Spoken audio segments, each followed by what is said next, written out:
My name is George Szirtes, and I'm going to read three poems to mark Holocaust Memorial Day this year.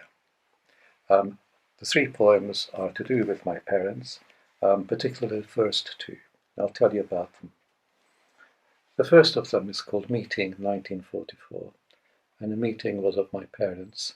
My mother was to be taken off to two concentration camps, in fact, shortly afterwards, and my father was actually already in forced labour, chiefly in Ukraine and Russia. So they meet here for the first time when my mother, who is working as a photographer, is delivering something, I don't know, prints or negatives, to my father's sister, who is also a photographer. And this all happens in my father and sister's mother's flat in Budapest, from which she will be taken away. It's in the voice of my father, chiefly. Meeting 1944. I opened the front door and stood lost in admiration of a girl holding a paper box. And that is how I fell in love.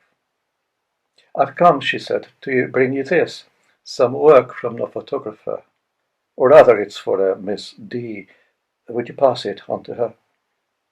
She's my sister, but she's out. You must wait for her inside. I'm expecting her right now. Come in. I held the front door wide. We talked a little of the war, of what I did and what she earned. A few minutes it was, no more, before my sister had returned.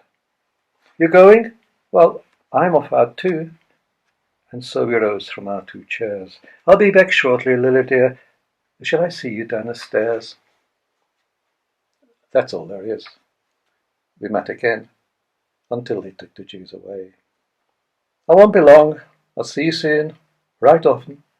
What else could we say? I think they were such simple times. We died among simplicities. And all that chaos seemed to prove was what a simple world it is that lets in someone at the door and sees a pair of lives go down high, hollow stairs into the rain that's falling gently on the town. The second poem is called Grandfather in Green. Now, this is my father's father, who worked on the shop floor of a shoe factory when he was taken away to Auschwitz and was never seen again, and was probably gassed to death along with so many other people.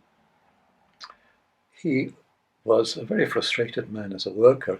What he really wanted to do was to write plays, and apparently he did, but no one ever read them.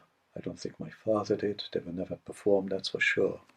So he had this interesting and promising double life. Grandfather in Green.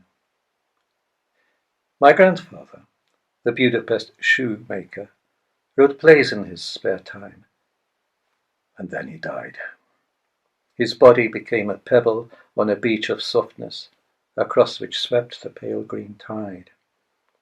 Pale green, I think, would suit him as a tint, under his eye, or thinly flexed across the hooked bridge of his nose. His sour complexion was cooking apples, a summary of loss, each a pucker in the flesh. His waistcoat was grey as clouds, a pale green handkerchief blossoming from the pocket. Even his tongue would sit in his mouth, soft and green as a leaf. And so he returned to nature after all, the pale green gall within him in the shut cavern of his stomach, and the green smell of gas still lingering in the hut.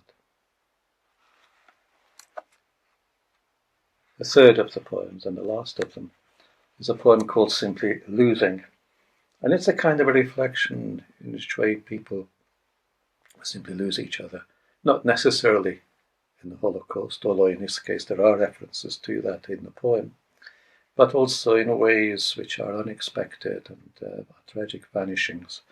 And it's about people losing each other, including, for example, parents losing a child in a supermarket. The cake of soap, the human lamps, and so forth, those refer to the uses of the bodies of the dead at Auschwitz. Losing. We lose each other everywhere. The children in department stores return as parents. Filles et pères collide by the revolving doors. The pavements litter, burning flakes of bonfires, tickets and franc stamps. The fragile image drops and breaks. The fugitive awakes, decamps. The carriages uncouple, trucks return unladen, suits appear on vacant, charitable racks. The shelves of darkened stockrooms clear. Skin lifts and peels. The cake of soap, the human lamps, the nails, the hair, the scrapbook's chronicles of hope that lose each other everywhere.